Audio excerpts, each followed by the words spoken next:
हाँ जी। राधे राधे, जय श्री कृष्ण भैया। सबसे सभी भावी शिक्षकों को, गुरुजनों को इंस्पायर एकेडमी के इस ऑनलाइन प्लेटफॉर्म पर स्वागत। जैसे कि बेटा मैंने वेबिनार में बताया था कि मंडे से हम आरपीएससी द्वारा आयोजित वरिष्ठ अध्यापक परीक्षा का नया बैच चालू करने उसी शेड्यूल के तहत आज से हम हमारा नया बैच चालू कर रहे हैं और आज से ही हमारी क्लास चालू होगी। ठीक है, मैंने आपको बताया था कि सब्जेक्ट मैथमेटिक्स और साइंस के बैचेज हमारे चालू होंगे और यहाँ पर जो क्लास चालू हो रही है ये मैथमेटिक्स जो हमारी पेपर होता है उसकी क्लास चालू कर रहे हैं बेटा। देखो, सबसे पहले तो अपन बात करते हैं बेटा, आरपीएससी जो सेकंड ग्रेड टीचर है उसमें दो पेपर होते हैं। एक फर्स्ट पेपर जनरल नॉलेज वाला जीके और सेकंड सब्जेक्ट का पेपर होता है। ठीक है, अपन सब्जेक्टिव पेपर की बात करते हैं, सब्जेक्टिव पेपर की यहाँ पर बात कर रहे हैं। तो मैथमेटिक्स सब्जेक्ट की अपन बात करते हैं तो टोटल उस पेपर में आपको 150 क्वेश्चंस मिलेंगे। 150 क्वेश्चंस मिलेंगे, 100 नंबर का पेपर, 150 क्वेश्चंस मिलेंगे। उसमें से अपन सब्जेक्ट की बात करें बेटा, अपन सब्जेक्ट की बात करें तो 130 नंबर 130 क्वेश्चंस तो मिलेंगे आपको मैथमेटिक्स सब्जेक्ट के और 20 क्वेश्चन मिलेंगे आपको टीचिंग मेथड, शिक्षण विधि के। ठीक है, तो अपन यहाँ पर सब्जेक्ट वाले पोर्शन की बात कर रहे हैं, 130 क्वेश्चंस के बारे में अपन बात कर रहे हैं। ठीक है, 130 क्वेश्चन मतलब 260 नंबर का अपन यहाँ पर बात कर रहे हैं। ठीक है, इसका जो डिवाइडेशन है बेटा, अपन बात करें कि सेकेंडरी और हायर सेकेंडरी वाला जो पार्ट है हमारा, उसमें से 90 क्वेश्चंस आते हैं, मतलब 180 मार्क्स का हो गया। क्वेश्चंस आएंगे हमारे सेकेंडरी और हायर सेकेंडरी जो पार्ट है वहां से, और 40 क्वेश्चन आते हैं बेटा हमारे ग्रेजुएशन वाले पार्ट से। 40 क्वेश्चन मतलब अपन बात करें तो 180 मार्क्स का ये और 80 मार्क्स का ग्रेजुएशन पार्ट, मतलब 260 टोटल हो गए हमारे 130 क्वेश्चंस कंटेंट कर रहे हैं। यहां तक बात समझ में आई है? चलो, अपन बात कर रहे हैं बेटा कि पैटर्न के बारे में। ठीक है, अपन यहाँ पर जो क्लासेस का शेड्यूल रहेगा बेटा, सबसे पहले मैं चालू कर रहा हूं आपका ग्रेजुएशन वाला पार्ट। ठीक है, कारण क्या है बेटा, कारण क्या है यहाँ पर कि बहुत सारे बच्चे मैंने सेकंड ग्रेड लेवल के ये देखे हैं जो एग्जाम दिए हुए हैं या बिल्कुल फ्रेश जो बच्चा है जो पहली बार एग्जाम देगा, उनके यही साइकोलॉजी बनी हुई है सर कि स्कूल एजुकेशन वाला जो पार्ट है वो हम आसानी से तैयार कर पाते हैं, लेकिन जो कॉलेज वाला जो पोर्शन है वहां से तो हमें जितने क्वेश्चन अटेम्प्ट हो जाए वो हम प्लस में हैं। लेकिन मैं आपको विश्वास दिला रहा हूं बेटा, मैं आपको विश्वास दिलाता हूं कि ये जो 40 क्वेश्चन आप देख रहे हो यहाँ पर, अपन इस तरह से यहाँ पर तैयार करेंगे कि आप 40 में से 40 क्वेश्चन अटेम्प्ट करने के हकदार होंगे। ठीक है, इसी वजह से मैं पहले ये वाला पोर्शन चालू कर रहा हूं, साथ ही साथ ये वाली क्लास भी हमारी साथ ही लगेगी, दोनों क्लास एक साथ। लेकिन ये जो सेकेंडरी और सीनियर सेकेंडरी वाला पार्ट है वो मेरे साथी शिक्षक यहाँ पर आपको पढ़ाएंगे। ठीक है, वो आपको पढ़ाएंगे। तो सबसे पहले मैं आपको यहाँ पर ग्रेजुएशन वाला जो पार्ट है वो कंप्लीट कराऊंगा, और जब ये पार्ट कंप्लीट हो जाएगा मेरे सभी भावी शिक्षक बिल्कुल कॉन्फिडेंट में आ जाएंगे कि ग्रेजुएशन वाले पार्ट में हमें कोई दिक्कत नहीं है, अब कैसे भी आ जाओ सवाल। तब जाके फिर मैं सीनियर सेकेंडरी वाले पार्ट में कुछ टॉपिक्स आपको करवाऊंगा। मतलब ये मान के चलिए कि वहां से भी 50-60 नंबर का मैं आपको पार्ट मैं खुद करवाऊंगा आपको। ठीक है, मतलब क्या हो गया कि लगभग जो हमारा मैथमेटिक्स का सिलेबस है आधा सिलेबस मैं करवाऊंगा और आधा मेरे जो साथी शिक्षक है वो करवाएंगे आपको यहाँ पर, तो टेंशन लेने की कोई आवश्यकता नहीं। अब अपन बात करते हैं बेटा ग्रेजुएशन वाले पार्ट की, केवल ग्रेजुएशन वाले पार्ट की।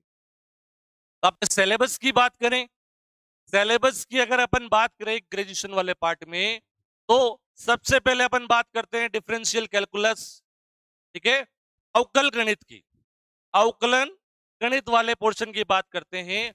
वहां से अपन चालू करेंगे। वहां से क्या क्या क्या सिलेबस में हमारे पास आंशिक अवकलन हो गया, दो चरों के लिए उच्चिष्ट और निम्निष्ट, दो वेरिएबल्स के लिए मैक्सिमा मिनिमा, अनंत स्पर्शिया। समाकल गणित की बात करें, इंटीग्रल कैलकुलस की बात करें, तो वहां से हमारे पास गामा बीटा फंक्शन आ जाएगा। त्रिसमाकलन जो कि आपने ग्रेजुएशन में पढ़ा हुआ है सब कुछ, ठीक है, ये वाला पोर्शन रहेगा। और अपन बात करें उसी लेवल से, तो लीनियर प्रोग्रामिंग प्रॉब्लम आपने पढ़ी हुई है, ऑप्टिमाइजेशन थ्योरी, समीकरण सिद्धांत, रैखिक प्रोग्रामन समस्या, वहां से हमारा क्वेश्चन आता है, वो भी सिलेबस में हमारे कंटेंट करता है। उससे आगे हम स्टैंडर्ड में बढ़ते हैं, तो वास्तविक विश्लेषण, ठीक है, रियल एनालिसिस, डिफरेंशियल इक्वेशन में हमारे सिलेबस में है। और बात करें हम वेक्टर और एनए, सदिश कलन वाला पार्ट पढ़ा है ग्रेजुएशन में आपने, और संख्यात्मक विश्लेषण, वो वाला पार्ट भी हमारे हमारे सिलेबस में कंटेंट कर रहा है। उसके बाद में अपन आ जाए बेटा अलजेब्रा, बीजगणित वाला पार्ट, अमूर्त बीजगणित पढ़ी है आपने, वहां से केवल ग्रुप थ्योरी वाला जो पार्ट है, हो गया, सब ग्रुप हो गया, हमारा होमोमोर्फिज्म हो गया, ठीक है, वो वाला पोर्शन केवल हमारे सिलेबस में है, वो वाला पोर्शन हमारे सिलेबस में है। और उसके बाद में डायनेमिक्स और स्टैटिक्स, गति विज्ञान, स्थिति विज्ञान, और उसके बाद में एक और पोर्शन आएगा डिफरेंस इक्वेशन के नाम। तो ये हमारा ग्रेजुएशन का सिलेबस रहेगा, और अपन अपन इसको बिल्कुल अच्छे से तैयार करते हुए, स्टेप बाय स्टेप आगे बढ़ते हुए सारे टॉपिक्स को बढ़िया तरीके से तैयार करें। ठीक है भाई, चलो। तो अब बात करते हैं बेटा दूसरी, कि अपने वे ऑफ टीचिंग क्या है। सबसे पहले बेटा अपन कोई भी टॉपिक अपन यहां पर डिस्कस कर रहे हैं, उससे रिलेटेड आपको असाइनमेंट मिलेंगे, ठीक है, सारे असाइनमेंट के क्वेश्चंस अपने यहां डिस्कस, ठीक है। देन डाउट क्लास भी होगी, डाउट सेशन होगा हमारा, और मैं खुद लूंगा, ऐसे नहीं है यहां मैंने पढ़ा है सीट बना के दे दी, डाउट के लिए किसी और को बिठा दिया, मैं खुद डाउट सेशन लूंगा, ठीक है, डाउट सेशन लूंगा, आपकी हर प्रॉब्लम सॉल्व की जाएगी। अधिकतर प्रॉब्लम तो अपन यहीं पे डिस्कस कर लेंगे, और फिर भी आपको किसी भी तरीके से आपके लेवल की कोई भी प्रॉब्लम है, उसको अपन, कोई भी डाउट है, वो अपन यहीं पे बैठ के डिस्कस करें, ठीक है बेटा। चलो, तो अपन टॉपिक चालू करते हैं। हमारा पहला टॉपिक ग्रेजुएशन का आंशिक अवकलन, कैलकुलस वाला पार्ट चालू कर रहे हैं बेटा, अपन कैलकुलस वाला पार्ट चालू कर रहे हैं। आंशिक अवकलन के बारे में जानकारी लेते हैं, पार्शियल डिफरेंशिएशन क्या होता है उसके बारे में जानकारी लेते हैं, ठीक है। और लगभग ये मान के चलें कि आपको लगभग 3 से 4 दिन के बाद इस वाले पोर्शन की असाइनमेंट सीट मिल जाएगी आपको, ठीक है, प्रैक्टिस सीट मिल जाएगी, प्रैक्टिस सेट मिल जाएगा आपको, ठीक है। चलो, अपन पोर्शन चालू कर रहे हैं बेटा कैलकुलस वाला। पहला टॉपिक है हमारा आंशिक अवकलन, आंशिक अवकलन, आंशिक अवकलन, partial partial partial differentiation, differentiation, आंशिक अवकलन। देखो, अवकलन आप लोगों ने पढ़ा हुआ है, ठीक है, सीनियर सेकेंडरी लेवल पे डिफरेंशिएशन पढ़ा हुआ है, ठीक है, लेकिन वहां पर अपन ऑर्डिनरी डिफरेंशिएशन की बात करते हैं बेटा, साधारण अवकलज की बात करते हैं। पार्शियल डिफरेंशिएशन की जरूरत क्यों पड़ी, कैसे पड़ी, वो सारी जानकारी पहले अपन समझते। सबसे पहले बेटा मैं मैथमेटिक्स में क्वांटिटीज की बात कर रहा हूं, राशियां, राशियां, दो तरीके की राशियां अपन यहां पर देखते हैं, एक चर राशि, एक अचर राशि, variable, variable, constant, constant, variable, constant. देखो, पहले अपन बात करते हैं बेटा क्वांटिटी, अचर राशि, अचर राशि क्या होती है, कांस्टेंट क्वांटिटी क्या होती है? नाम से ही, जो वेरी नहीं करे, जो चल नहीं सके, जिसका मान परिवर्तित नहीं हो, हर समय हर स्थान के साथ परिवर्तित नहीं हो, किसी भी तरह से परिवर्तित नहीं हो, वो क्या कहलाती है बेटा?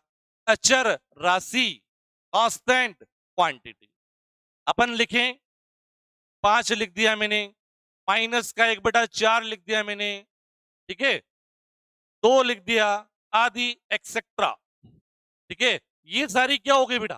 कांस्टेंट क्वांटिटीज हो, क्या हो गई? अचर राशियां हो गई, कांस्टेंट क्वांटिटी। इनका मान परिवर्तनशील नहीं है, परिवर्तित नहीं हो सकता। दो को दो ही लिखोगे भाई, और क्या लिख सकता हूं? दो की वैल्यू, कभी चेंज नहीं हो सकती है, ठीक है बात। चलो, चर राशि क्या होती है, वेरिएबल क्वांटिटी क्या होती है, चर राशि के बारे में। चर, वेरिएबल, ऐसी राशि जिसका मान वेरी करे, जो कि चल सके, ठीक है, जो कि चल सके, जिसका मान स्थान, समय आदि के साथ परिवर्तित होता रहे, वो क्या कहलाती है बेटा? वेरिएबल, चर राशि कहलाती है। और इसको हम किससे डिनोट करते हैं? जनरली तो अपन किससे डिनोट करते हैं? जैसे एक्स ले लेते हैं, वाई ले लेते हैं, जेड ले लेते हैं, टी ले लेते हैं, एक्सेट्रा। ये होगी हमारी क्वांटिटीज के बारे में। चर राशि, चर का मतलब चल सके, वेरिएबल, वेरी कर सके, जिसका मान वेरी करे, वो कौन सी राशि? चर राशि। जिसका मान वेरी नहीं करे, वो अचर। बात समझ में आई यहां तक? चलो, अब बात करते हैं बेटा अपन इससे आगे बढ़ते हुए कि जो चर राशि है, वो दो तरीके की चर राशि, ठीक है। चर कितने प्रकार के? दो प्रकार के। वेरिएबल, दो प्रकार के। नाम सुनते हैं अपन, जनरली अपन बोलते हैं स्वतंत्र चर, आश्रित चर, परतंत्र चर, स्वतंत्र चर, परतंत्र चर, स्वतंत्र चर, आश्रित चर, ठीक है। क्या होते हैं उनके बारे में अपन थोड़ा सा जानकारी लेते हैं। हाँ जी बेटा, ये बात समझ में आ गई सबके? चलो, तो चर राशि की बात कर रहे हैं बेटा। चर राशि, वेरिएबल, जनरली अपन दो तरीके से लिखते हैं, एक स्वतंत्र चर और एक आश्रित चर। आश्रित चर, स्वतंत्र चर, आश्रित चर, इंडिपेंडेंट,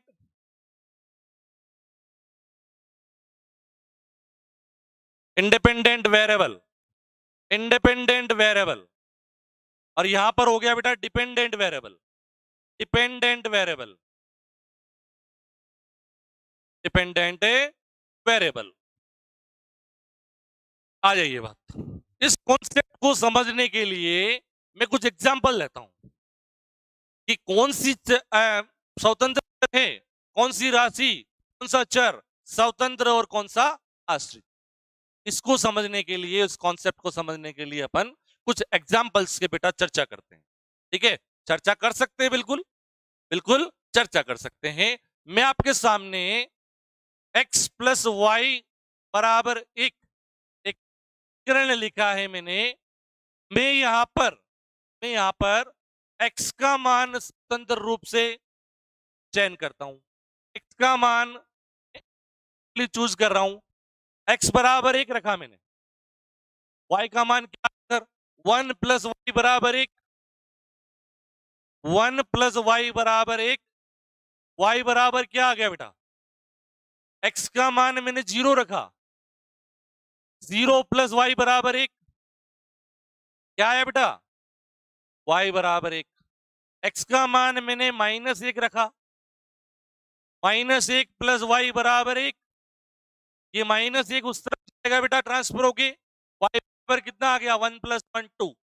तो आप देख रहे हैं बेटा, आप यहां पर देख रहे हैं, मैं और भी वैल्यूज यहां पर दे सकता हूं कि वेरिएबल x, चर x का मान मैं अगर स्वतंत्र रूप से देता हूं या चयन करता हूं, तो क्या y का मान भी मैं स्वतंत्र रूप से दे पा रहा हूं?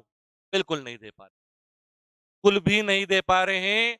आप x का मान स्वतंत्र रूप से जब चयन कर रहे हो, x के मान का अगर मैं स्वतंत्र रूप से चयन करूं तो y का मान फिक्स आ रहा है। इस पे डिपेंड कर रहा है, किसके अनुसार आ रहा है बेटा, x के अनुसार। x बराबर 1 आया, y का मान 0। x बराबर 0 रखा आपने, y का मान 1।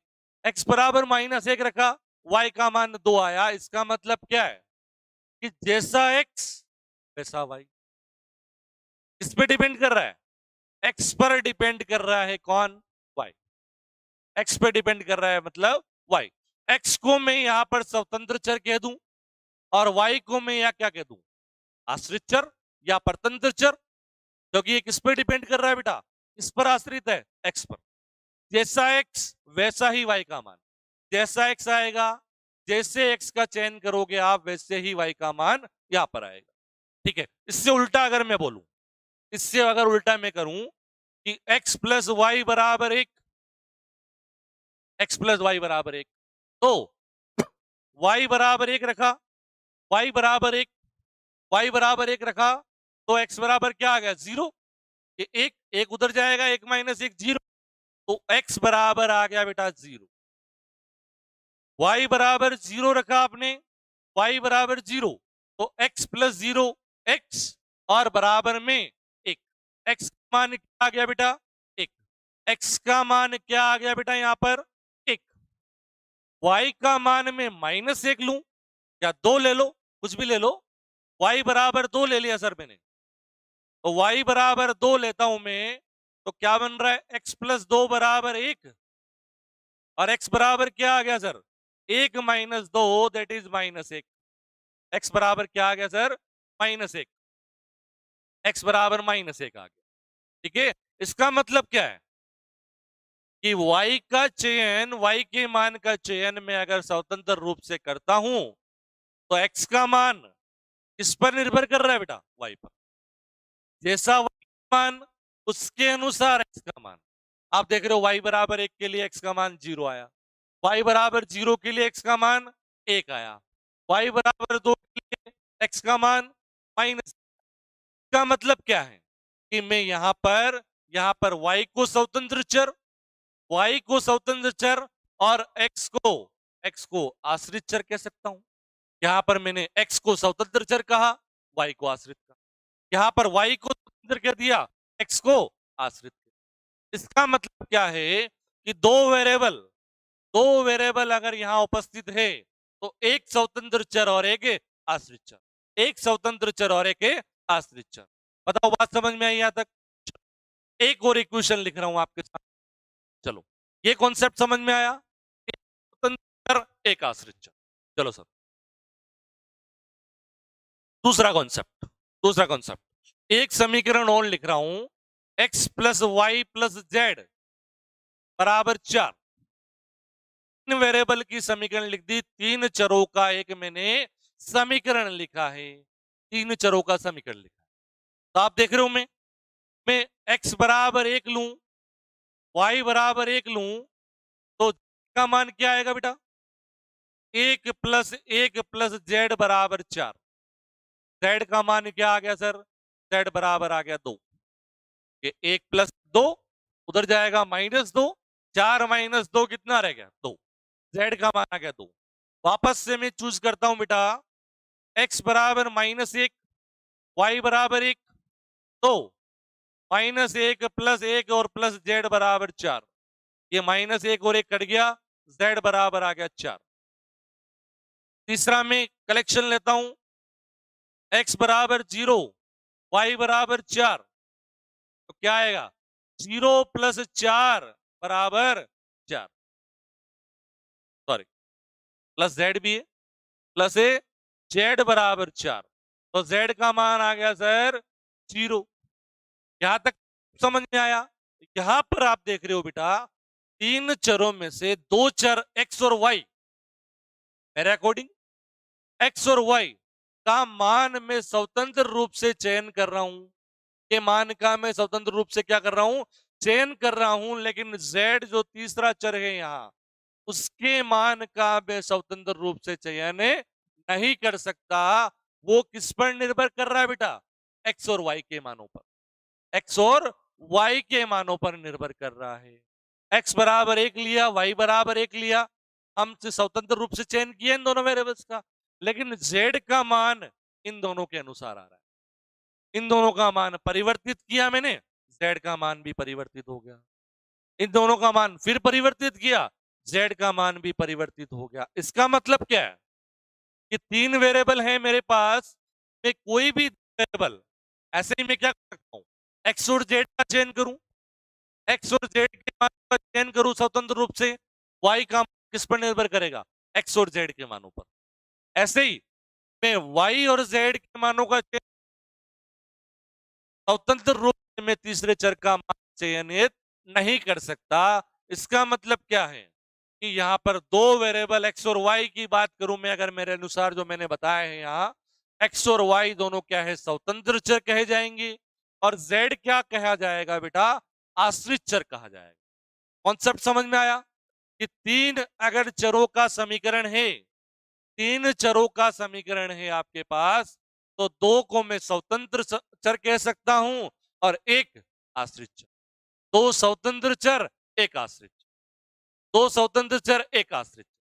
अगर मैं आगे बात करूं बेटा कि मेरे पास 10 चरों का समीकरण, 10 चरों का समीकरण है, तो मैं उनमें से 9 चरों का मान, 9 चरों का मान स्वतंत्र रूप से चयन कर सकता हूं, मैं मेरे अनुसार उनका चयन कर सकता हूं। लेकिन जो 10वां चर होगा बेटा, 10वां चर होगा, उसका चयन मैं नहीं कर सकता। वो किस पर निर्भर करेगा, उन बाकी सभी 9 चरों के मानों पर निर्भर करेगा। जैसे उन 9 चरों का मान लोगे आप, उसके अनुसार 10वें का मान है। मतलब क्या कि 10 चरों के समीकरण में, 10 चरों के समीकरण में एक आश्रित चर, एक आश्रित चर और बाकी सभी स्वतंत्र चर कहे जाएंगे। आई बात समझ में, एक आश्रित चर और बाकी सभी क्या कहे जाएंगे बेटा, स्वतंत्र चर कहे जाएंगे। और मैं अगर जनरल बात करूं बेटा, जनरल बात करूं कि n चरों का मेरे पास कोई समीकरण है, तो उसमें एक चर आश्रित चर और बाकी सभी शेष n-1 चर, बाकी सभी शेष n-1 चर क्या कहे जाएंगे बेटा, स्वतंत्र चर कहे जाएंगे। मतलब क्या है कि कहीं भी कोई भी आप समीकरण देखेंगे, उसमें एक एक आश्रित चर और बाकी सभी एक या एक से ज्यादा स्वतंत्र चर हो सकते हैं। एक स्वतंत्र चर या एक से ज्यादा स्वतंत्र चर भी हो सकते हैं। और यहीं से हमारा कॉन्सेप्ट आया, यहीं से हमारा कॉन्सेप्ट आया किसका, आंशिक अवकलन का, आंशिक अवकलन का। तो दो तरीके के अवकलन, ये कॉन्सेप्ट आया कि नहीं आया बताओ अच्छे से।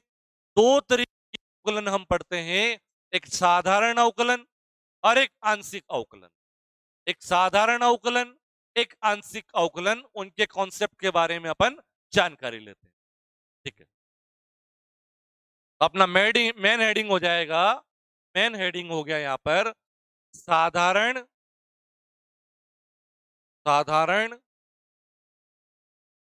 अवकलन,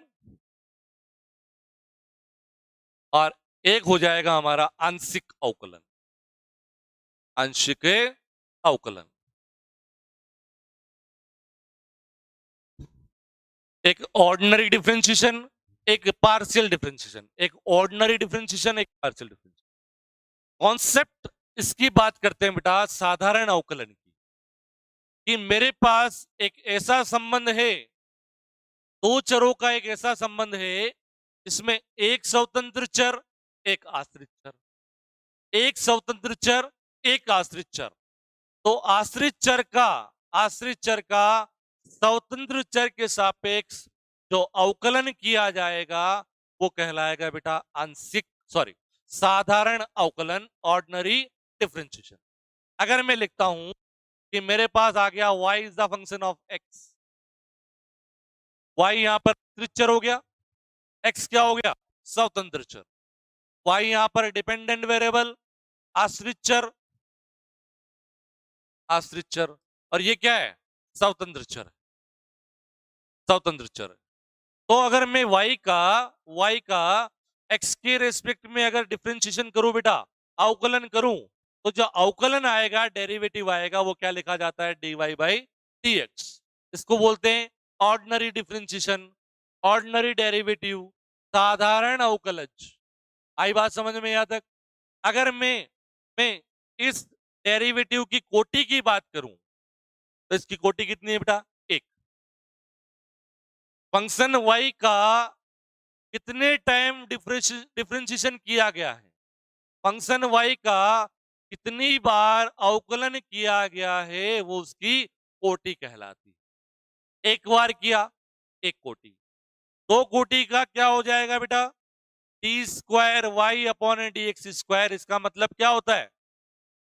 क्या आपने पढ़ा हुआ है कि जो dy बाई डी एक्स है आपके पास, ये वाला, ये इसका वापस से x के सापेक्ष डेरिवेटिव, ये आ गया सेकेंड ऑर्डर का। ऑर्डर का इसका एक बार और कर दो। अगर मैं इसका एक बार और करूं, तो d by d x of d square y upon d x square, ये क्या हो गया बेटा? ये क्या हो जाएगा? Del cube of y upon d x cube, तीन ऑर्डर का हो जाएगा। और इसी तरह से आगे हम डिफरेंशिएशन अवकलन करते जाएंगे, ऑर्डर बढ़ता जाएगा, कोटि बढ़ती जाएगी। ये तो हो गई सर हमारी बात किसकी? साधारण अवकलन, ऑर्डिनरी डिफरेंशिएशन। आ जाइए सर इस पे, आंशिक अवकलन। मैंने अभी क्या बताया आपको कि कोई भी आपको संबंध दिया हुआ है चरों में, उसमें हम एक चर को कहेंगे डिपेंडेंट वेरिएबल, आश्रित चर, और एक या एक से ज्यादा हमारे पास स्वतंत्र चर। कोई भी संबंध जिसमें एक स्वतंत्र चर, एक आश्रित चर, साधारण अवकलन। और अगर दो या दो से ज्यादा स्वतंत्र चर हो, दो या दो से ज्यादा स्वतंत्र चर हो, तब किसकी जरूरत पड़ी सर? आंशिक अवकलन। करना यहां भी अवकलन है, लेकिन सैंबल क्या आएगा? नाम क्या आ गया? आंशिक, पार्शियल, पार्शियल डिफरेंशिएशन बोलेंगे इसको। पार्शियल, इसको साधारण कंप्लीट नहीं बोल सकते अपन किसी भी तरीके से। बात समझ में आई? चलो, अगर मैं फॉर एग्जांपल लिख दूं कि z is the function of x, y और t, तीन वेरिएबल साहब। चलो दो का समझो पहले, मतलब दो या दो से ज्यादा कितने भी हो सकते हैं, दो का समझो। और y का फलन है, मतलब क्या? z निर्भर करता है किस पर? x और y पर। z निर्भर करता है किस पर? x और y पर। मतलब क्या है कि दो स्वतंत्र चर, एक आश्रित। तब इस आश्रित चर का स्वतंत्र चर के सापेक्ष, आश्रित चर का स्वतंत्र चर के सापेक्ष अवकलन करेंगे, तो वो अवकलन कहलाता है बेटा आंशिक अवकलन। क्यों? क्योंकि टोटली ये किस पे डिपेंड कर रहा है? एक्स और वाई पर। केवल एक्स के रेस्पेक्ट में इसका डिफरेंशिएशन करोगे, तो केवल एक्स का तो ये फलन है ही नहीं ना, इसीलिए उसको आंशिक वर्ड यूज किया गया, पार्शियल, पार्शियल वर्ड यूज किया गया कि ये कंप्लीट नहीं हुआ सब। ठीक है, ये केवल एक्स पे डिपेंड नहीं कर रहा है। तो मैं जब z का x के रेस्पेक्ट में अवकलन करता हूं अगर, तो मैं लिखूंगा डेल अपॉन डेल x, और जिस फंक्शन का कर रहे हो z का कर रहे हो तो z। आई बात समझ में? क्या फर्क है दोनों में? यहां पर t पूरा लिखा जा रहा है, यहां पर डेल लिखा जा रहा है, पार्शियल सब। इसका भी मतलब अवकलन है, लेकिन क्या इसका मतलब है z का के सापेक्ष अवकलन, जबकि y constant. y constant, y को अचर मानते हुए, y को अचर मानते हुए z का x के सापेक्ष अवकलन करना है, डिफरेंशिएशन करना है, जो यहां कर रहे थे। y कांस्टेंट हो गया, कांस्टेंट हो गया मतलब क्या? कि z केवल x का फलन मान के चल रहे हैं हम। इस अवकलज के लिए, इस डेरिवेटिव के लिए हम z z को केवल x का फलन मान के चल रहे हैं, उसके अलावा सब कांस्टेंट है। आ गई बात समझ में? तो क्या लिखेंगे बेटा? z का x के सापेक्ष अवकलन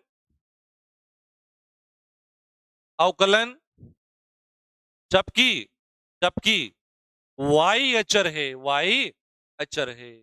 बताओ बात समझ में आई? ठीक है, बात समझ में आई अच्छे से। ऐसे ही अगर मैं z का बेटा y के सापेक्ष करता हूं, z का y के सापेक्ष करता हूं, तो इसका मतलब क्या है कि z का y के सापेक्ष अवकलन, जबकि x क्या है? कांस्टेंट। x को कांस्टेंट मानते हुए z का y के सापेक्ष अवकलन। आई बात समझ में? मतलब क्या है कि अगर दो या दो से ज्यादा हमारे पास स्वतंत्र चर है, तो जिस स्वतंत्र चर के सापेक्ष में आंशिक अवकलन ज्ञात करना है, ज्ञात करता हूं, उसके अलावा जितने भी स्वतंत्र चर है वो मेरे लिए क्या है? एज ए कांस्टेंट है। मैं उनको किस तरह से व्यवहार करूंगा? उनके साथ अचर की तरह व्यवहार करूंगा, कांस्टेंट की तरह व्यवहार करूंगा। आई बात समझ में? अच्छे से समझ में आई क्या बात? चलो, तो इसका मतलब क्या आएगा कि the differentiation of z with respect to y x as a constant. ठीक है, z का y के सापेक्ष अवकलन, जबकि x अचर। बोलो बात समझ में आई? चलो, एक क्वेश्चन एक बार ऐसे समझते हैं, एक बार समझने के लिए समझेंगे। इधर देखेंगे, एग्जाम्पल के तौर पे समझेंगे एक बार कि मान लेता हूं मैं, माना z बराबर x स्क्वायर y, z बराबर x square y plus y square. तो मुझे z का इसके सापेक्ष आंशिक अवकलन करना है। करो सर।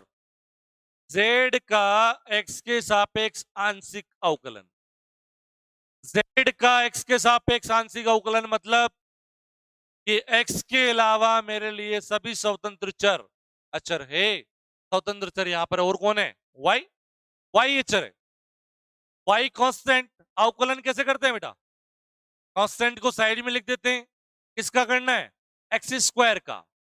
हमने पढ़ा हुआ है x की पावर n का डिफरेंशिएशन अवकलन क्या होता है बेटा? n आगे आ जाएगा और पावर एक कम हो जाएगी, n x की पावर n माइनस वन।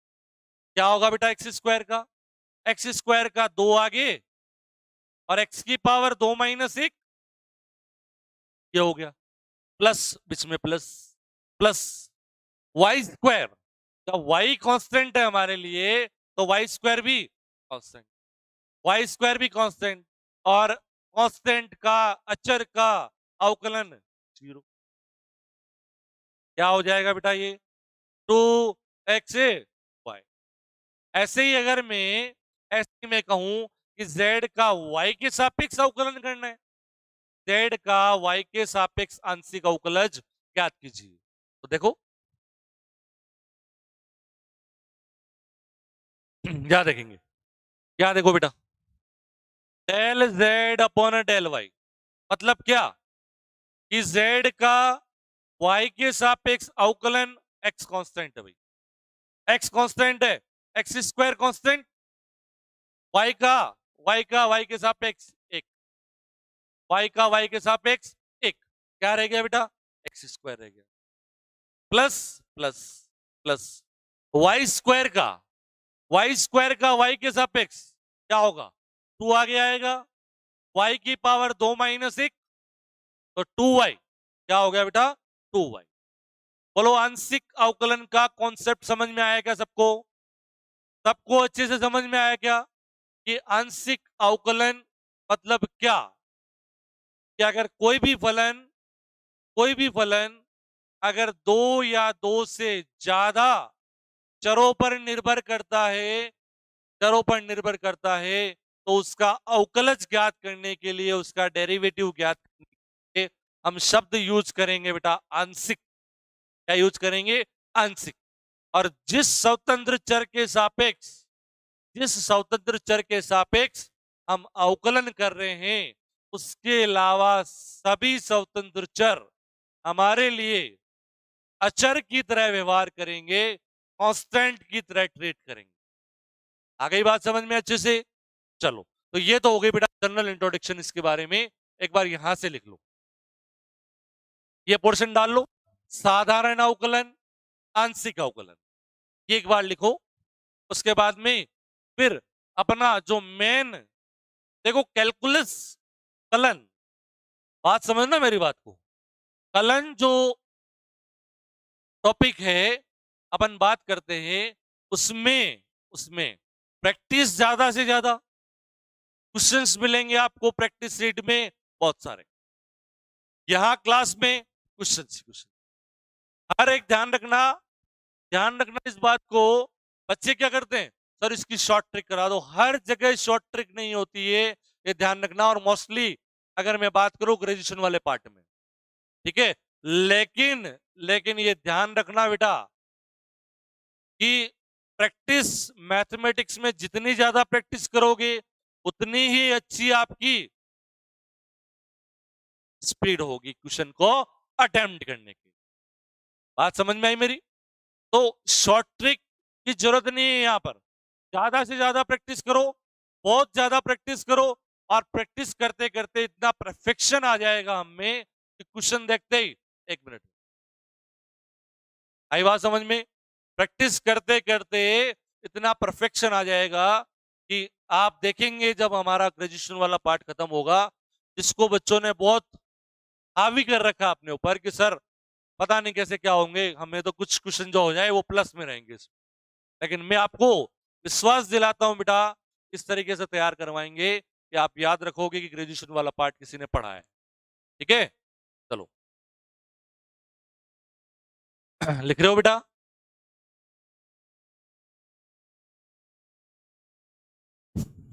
ये लिखेंगे भाई सभी, प्रैक्टिस सेट भी मिलेंगे, टेस्ट सीरीज भी मिलेगी, सारी चीजें।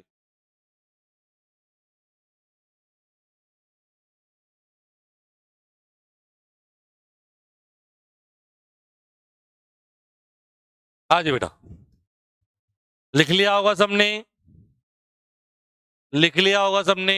चलो अपन आगे चलते हैं, इससे आगे डेरिवेटिव, हमारा जो मेन टॉपिक है बेटा वो है आंशिक अवकलन। जो मेन जो ऑर्डिनरी डेरिवेटिव है वो अपन सीनियर सेकेंडरी वाले पार्ट में आ जाएगा। अपना जो मेन जो फोकस है वो किस पे रहेगा? आंशिक अवकलन पे। चलो लिख लिया होगा सबने, मिटा रहा हूं मैं। देखो बेटा, आगे बढ़ते हैं इससे आगे कि डेरिवेटिव का कॉन्सेप्ट अपन क्या है। इसके एक ऑर्डर का डेरिवेटिव लिखा सर आपने, तो इससे आगे के ऑर्डर के डेरिवेटिव होते हैं कि नहीं होते? और होते हैं तो किससे डिनोट किए जाते हैं? होते हैं तो किससे डिनोट किए जाते हैं, वो अपन अच्छे से यहां पर बात कर रहे हैं। वो तो अपन एक तरीके से इंट्रोडक्शन पार्ट था वो तो। अब अच्छे से अपने को यहां से लिखना है पार्शियल डिफरेंशिएशन, कि यदि यदि z बराबर फंक्शन ऑफ एक्स वाई है, फंक्शन ऑफ एक्स वाई है, तो z के प्रथम कोटि आंशिक अवकलन, एक बार x के सापेक्ष, एक बार y के सापेक्ष आंशिक अवकलन हो जाएगा। तो फर्स्ट ऑर्डर के डेरिवेटिव हो जाएंगे del z upon del x। इसको हम zx से भी डिनोट करते हैं ऐसे, नीचे x लिखते हुए, नीचे x लिखते हुए, इसका मतलब क्या है? z का x के सापेक्ष आंशिक अवकलन। बात समझ में आई?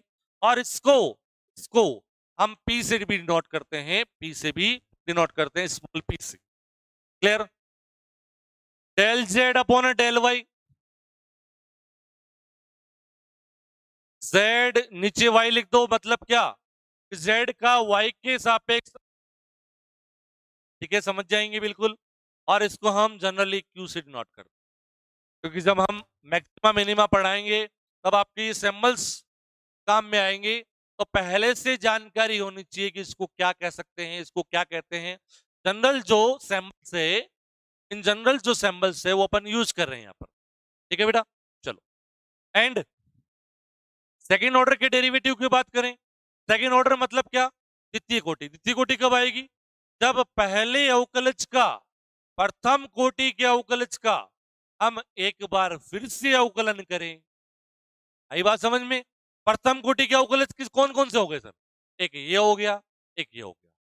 अब सर इसका मैं x के सापेक्ष भी कर सकता हूं, इसका y के सापेक्ष भी कर सकता हूं, फिर से इसका भी x के सापेक्ष कर सकता हूं और इसका y के सापेक्ष भी कर सकता हूं। आई बात समझ में? चले सर करके देखिए। इसका x के सापेक्ष करता हूं, कैसे लिखेंगे? डेल डेल x और del z by del x। क्या लिखेंगे बेटा इसको? Del square of z del x square.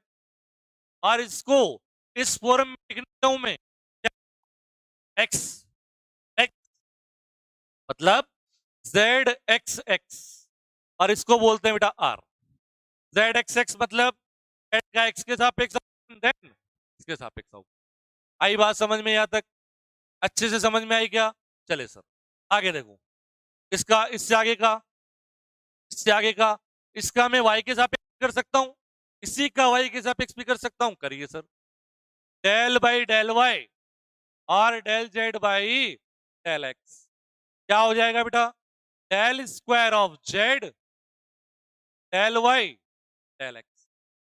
आई बात समझ में? डेल वाई डेल एक्स मतलब क्या? मतलब क्या कि z का पहले x के सापेक्ष फिर y के सापेक्ष, z का पहले x के सापेक्ष फिर y के सापेक्ष। तो इसको क्या लिख सकते हैं? z of y x. ठीक है, और वापस अपन बात करते हैं इसकी। तो इसका x के सापेक्ष भी कर सकता हूं और इसका y के सापेक्ष भी कर सकता हूं। तो पहला इसका x के सापेक्ष, इसका x के सापेक्ष del by del x del z by del y. इसको डिनोट करेंगे बेटा del square of z del x del y. मतलब क्या? देखो इधर से पढ़ते हैं, इधर से पहले z का y के सापेक्ष फिर x के सापेक्ष, अगर और कोई बात समझ में? इसको लिखेंगे बेटा z एक्स वाई से। और किसी भी फंक्शन z के लिए ये दोनों रिजल्ट समान होते हैं। पहले x के सापेक्ष कर दो फिर y के सापेक्ष या y के सापेक्ष करके x के सापेक्ष कर दो। वी नो दैट, हम जानते हैं, हमें जानते हैं, हम जानते क्या है सर कि del square of z del x del y बराबर del square z del y del x. और इसको बोलते हैं बेटा इन सिंबल में एस। क्या बोलते हैं बेटा? एस। इन दोनों का मान समान होता है। और एक और रह गया, कौन सा? इस जेड का, इस del Z upon del Y का वाई के सापेक्ष, वाई के सापेक्ष भी लिख देते हैं, वाई के सापेक्ष भी लिख देते हैं। वाई के सापेक्ष लिख दो तो del by del y del Z upon del y. इसको क्या लिखेंगे बेटा? Del square z del y square. और इसको जेड वाई वाई से लिखते हैं बेटा जेड वाई वाई, पहले वाई के सापेक्ष फिर वाई के सापेक्ष। और जनरल सैंबल्स की बात करें हम तो टी सिग्नल। आई बात समझ में? तो क्या क्या सैंबल्स हो गए बेटा? क्या क्या सैंबल्स हो गए? सैंबल्स होंगे हमारे पास z अगर x फंक्शन है तो इसका y के सापेक्ष, इसका वापस y के सापेक्ष या इसका वापस x के सापेक्ष, दोनों रिजल्ट समान होंगे और दोनों को क्या लिखा जाता है? s। इसका x के सापेक्ष करेंगे तो सेकेंड ऑर्डर का जो डेरिवेटिव आएगा उसको लिखेंगे r, और इसका y के सापेक्ष करेंगे उसको लिखेंगे t। ये लिखो, यहां तक लिखो, यहां तक लिखेंगे भाई सभी। सारी चीजों को अच्छे से लिखते हुए समझते हुए चलना है। ये तो बेटा जनरल बात हो गई। छोटे से छोटा ये इस तरह से पूछा जा सकता है कि क्या ये दोनों बराबर है? क्या ये दोनों बराबर है? ठीक है, निम्न में से सही कथन को पहचानिए। निम्न में से सही है, 4 ऑप्शन दे दिए, एक में ये दे दिया, एक में बराबर नहीं है, एक में ये और ये बराबर दे दिया, ये और ये बराबर दे दिया, तो ऐसा सवाल भी पूछा जा सकता है। मतलब मैं कहूं आपको कि सेकंड ग्रेड का जो ग्रेजुएशन वाला पार्ट जो लेवल है, बिल्कुल आप देखना कि आप कहेंगे सर ये तो आपने क्लास में करवाया था। जब पेपर दे के आएंगे जिस दिन, उस दिन आप कहेंगे ये तो सर ने सारे सवाल क्लास में करवाए हैं इस पैटर्न पे, तो ऐसे के ऐसे बिल्कुल आसान सवाल, बिल्कुल आसान है, और मान के चलिए कि लगभग सवाल अपन यहाँ पर डिस्कस कर लेंगे। ठीक है, क्योंकि जो ग्रेजुएशन में स्टैंडर्ड बुक पूछी जाती पढ़ाई जा रही है, ठीक है, वहां से लेवल ऊपर का कहीं नहीं आएगा। ठीक है, आप मेरा विश्वास करें, और जैसे जैसे मैं पढ़ाता जा रहा हूं आपको प्रैक्टिस सीट मिलेगी, इंस्पायर प्रैक्टिस सीट आईपीएस के नाम से। ठीक है, और टेस्ट सीरीज भी मिलेगी आपको। ठीक है, टेस्ट सीरीज भी मिलेगी आपको, और वो भी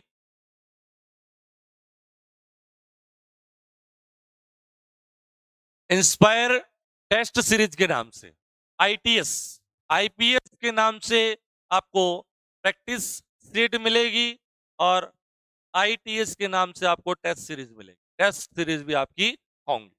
ठीक है, अपन जैसे ही कोई कंप्लीट टॉपिक हुआ टेस्ट सीरीज रखेंगे, उस पे सवाल देंगे आपको बढ़िया से बढ़िया, और आप देखेंगे जब अपन क्वेश्चंस करेंगे बेटा यहाँ पर, तब आप देखेंगे हर लेवल का यहाँ पे आपको सवाल कराऊंगा। फर्स्ट ग्रेड में आया हुआ है सर, ये सेकंड ग्रेड इसमें आया हुआ है, ये कॉलेज लेक्चरर में आया हुआ है, सारे सवाल यहाँ पर डिस्कस, फिर आप अपना जज करें कि अपने किस लेवल के क्वेश्चन आ। रजिस्टर वाले पार्ट से बहुत आसान है, जो आपने हावी कर रखा है ना अपने आप पे, वो बिल्कुल गलत कर रखा है, तो विश्वास कीजिए आपको इतना अच्छे से तैयार कराएंगे। चलो, ये लिख लिया बेटा सबने? ठीक है, ये यहां तक लिख लिया होगा, यहां तक सबने लिख लिया होगा। चलो, एक आसान सा क्वेश्चन में लेता हूं, यहां पर शुरुआत करते हैं अपन क्वेश्चंस प्रैक्टिस करने की, उसके बाद में और भी जनरल चीजें बताएंगे आपको कि जनरल डेरिवेटिव कैसे लिखा जाए पार्शियल डेरिवेटिव्स में। ठीक है, एक बार अपन शुरुआत करते हैं कि आपके सामने लिख दिया बेटा, जैसे मैं कोई क्वेश्चन ले लूं, कोई क्वेश्चन ले लूं कि u बराबर x plus y upon x minus y, u बराबर x plus y upon x minus y, तो तो तो del u by del x plus del u by del y बराबर, मतलब आपको 4 ऑप्शन दे देंगे कि बराबर 4 ऑप्शन, तो क्या करना है बेटा आपको? इसका मतलब क्या है? u x plus y upon x minus y, मतलब u डिपेंड कर रहा है किस पर? x और y पर। जैसा x और y का मान यहां होगा उसके अनुसार u आएगा, तो मैं यहां पर कह दूं u क्या है? आश्रित चर है, x और y क्या है? स्वतंत्र चर। u डिपेंडेंट वेरिएबल, x और y इंडिपेंडेंट वेरिएबल है यहां पर।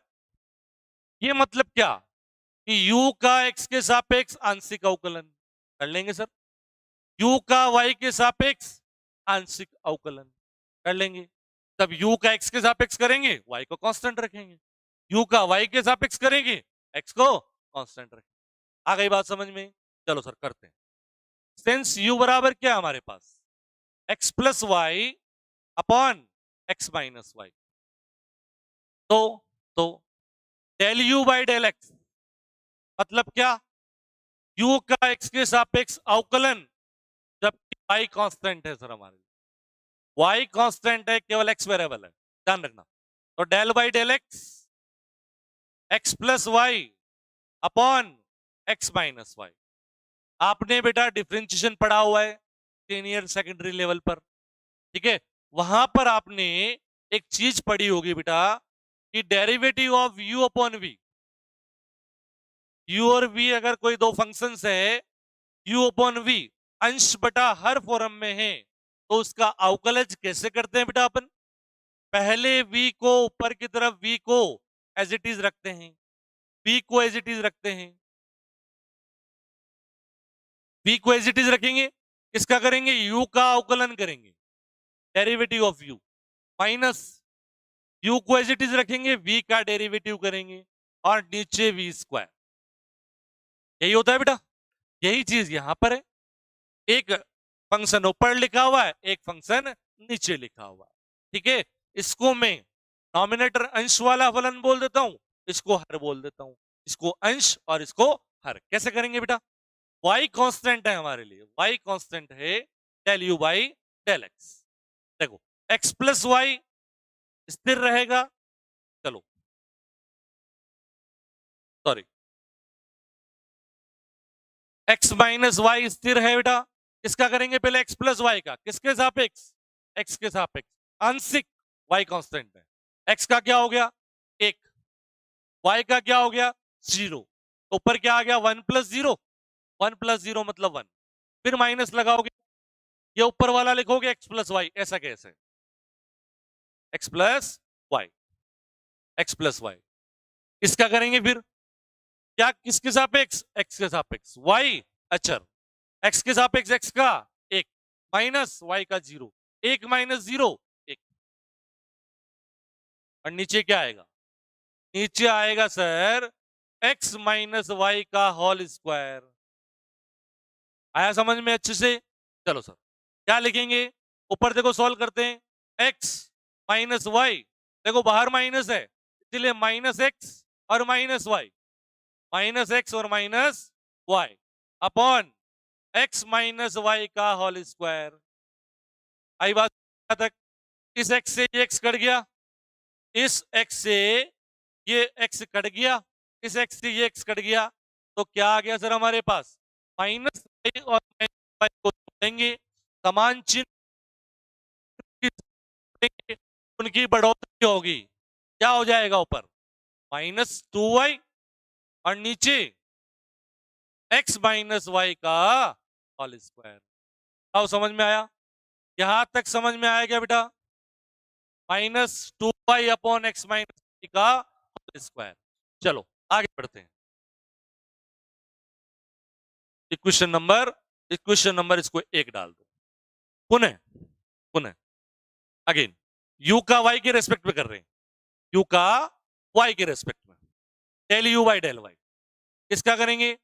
Del upon del y x plus y upon x minus Y.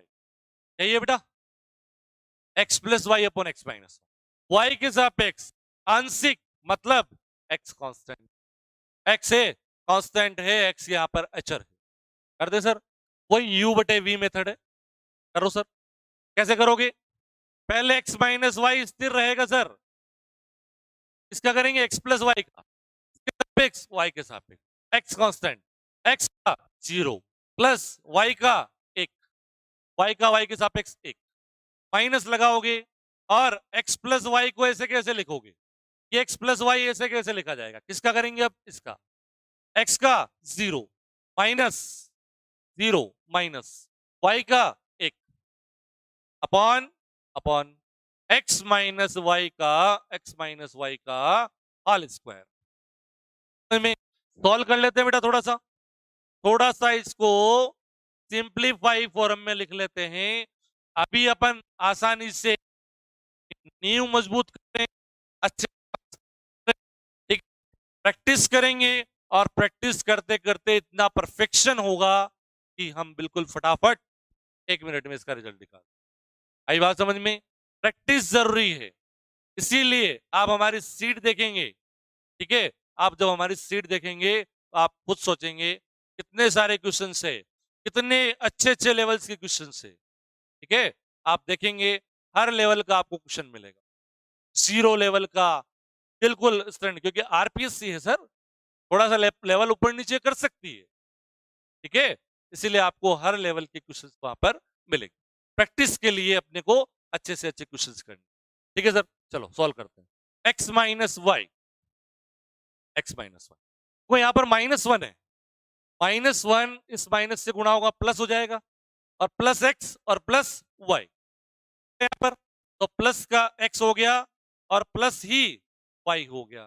नीचे x माइनस वाई का स्क्वायर, ये y से ये y कैंसिल, आप देख रहे हो, तो y ये माइनस वाई, एक्स और प्लस एक्स दो समान चिन्ह के साथ है, जुड़ जाएगी, उनमें बढ़ोतरी हो जाएगी, तो 2 गुना हो गया 2x upon x minus y का होल स्क्वायर।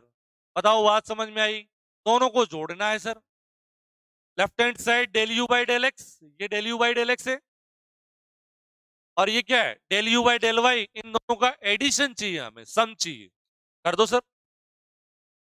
तो 1 व 2 से, देयरफॉर फ्रॉम 1 एंड 2, 1 व 2 से, 1 व 2 से del u by del x plus del u by del y, इन दोनों को मैं जोड़ रहा हूं बेटा।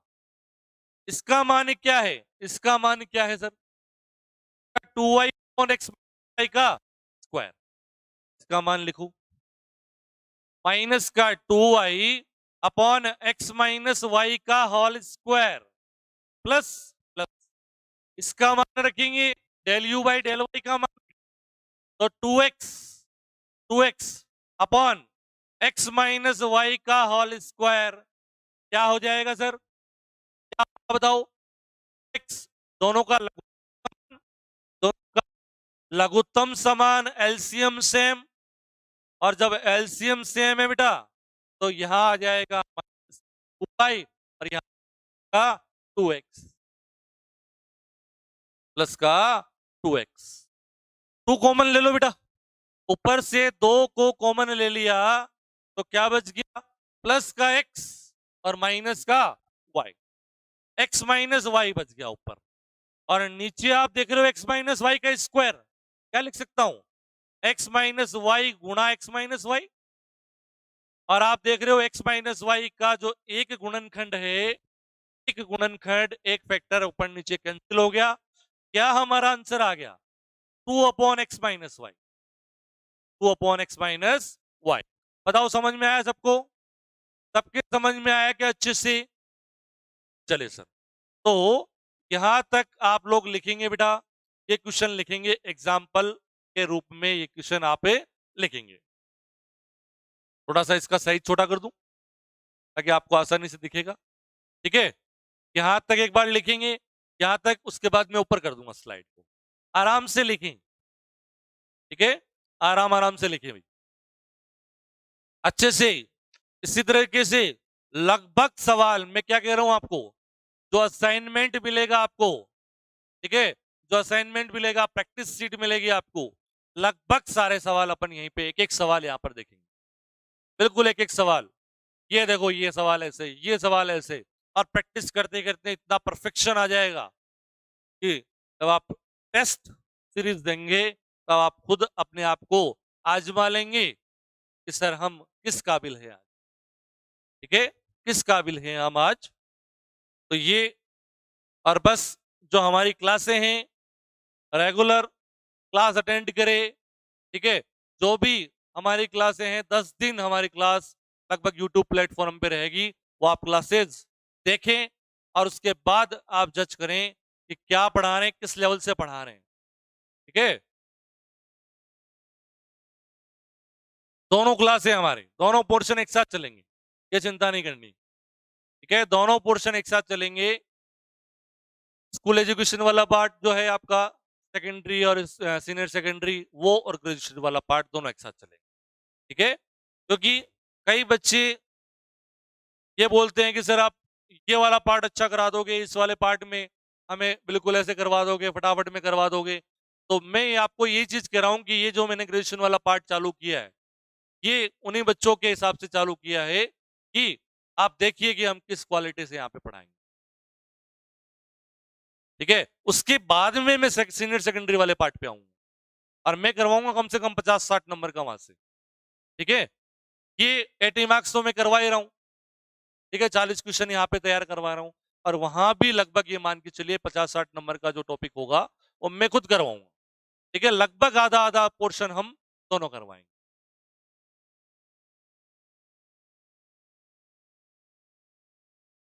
लिख लिया यहां तक? Del u by del y ये लिख लेंगे, ठीक है भाई? तो यहां तक आप लिख लेंगे।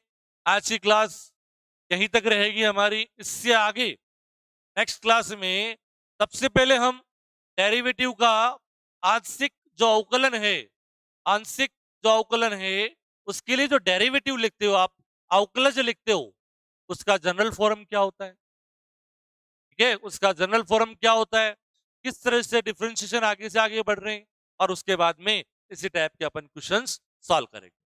ठीक है भाई, तो आशा करता हूं कि आपको बहुत अच्छे से समझ में आया होगा, बहुत अच्छी फीलिंग्स आ रही होगी। देखो, मैथमेटिक्स मैथमेटिक्स में कोई भी चीज को पढ़ने के लिए अच्छे से फीलिंग्स आनी जरूरी है बेटा, ठीक है, क्योंकि मैथमेटिक्स ऐसा सब्जेक्ट है इसको अगर याद भी करना पड़े तो भी समझ के याद करना पड़े।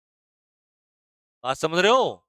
अरे कुछ थ्योरेटिकल पोर्शन भी होता है, परिभाषाएं होती है, लेकिन क्या परिभाषा को रट लोगे? बेटा समझ के याद की जाती है, उसको रटना नहीं कहता है, ठीक है, समझना पड़ता है पहले हर चीज को, कॉन्सेप्ट, और जब समझोगे तब बिल्कुल अंदर से फीलिंग आएगी अच्छी। ठीक है भाई, चलो, तो आज की क्लास अपन यही विराम देते हैं, नेक्स्ट क्लास में मिलते हैं नए क्वेश्चंस के साथ। ठीक है भाई, धन्यवाद।